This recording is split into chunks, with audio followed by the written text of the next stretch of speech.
গান হোক বহু আস্থাহীনতাৰ বিপৰীতে এক গভীৰ আস্থাৰ গান। প্ৰতীকী অৰ্থত এগৰাকী প্ৰগতিশীল সমাজ সেৱক আমাৰ সকলোৱে পৰিচিত নন্দীগিৰি ভূঞা আমাৰ মাজত উপস্থিত আছে।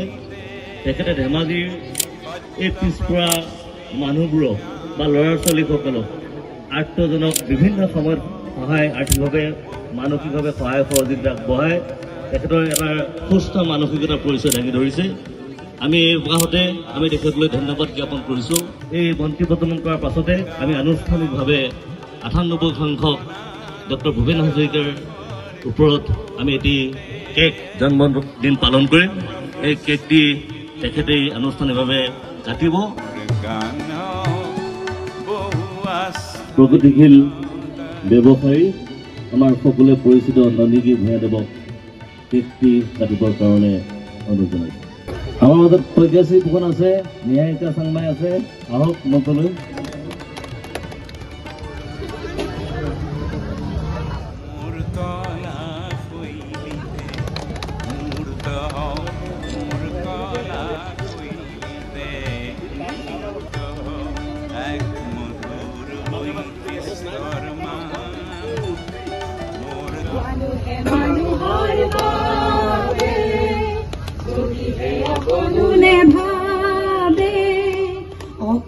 সহানুভূতিৰে ভাবিব কোনে নোপোৱা সমনীয়া মানুহে মানুহৰ বাবে যদি সকলোৰে ভাবে অকণি সহানুভূতিৰে ভাবিব কোনে নোপোৱা সমনীয়া মানুহে মানুহৰ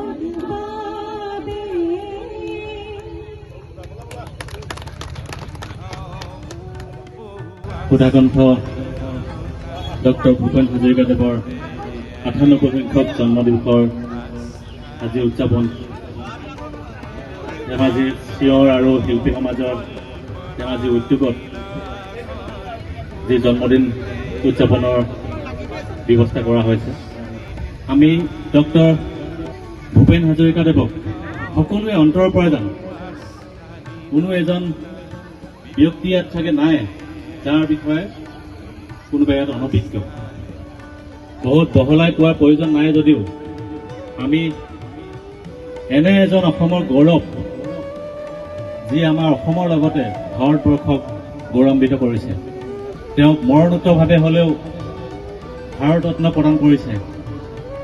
সেই তেনে এজন মহান শিল্পীক আজি তেওঁৰ জন্মদিনত এই অভাজনক যি কেক কাটিবৰ বাবে সুযোগ দিলে, মই উদ্যোক্তাসকলক মোৰ অন্তৰৰ পৰা আন্তৰিক ধন্যবাদ জ্ঞাপন কৰিছোঁ। মই সেই যোগ্য ব্যক্তি বুলি কেতিয়াও নাভাবোঁ যে তেনে এজন মহান ব্যক্তি আজি এই কেক কটাৰ সুবিধাকণ দিছে।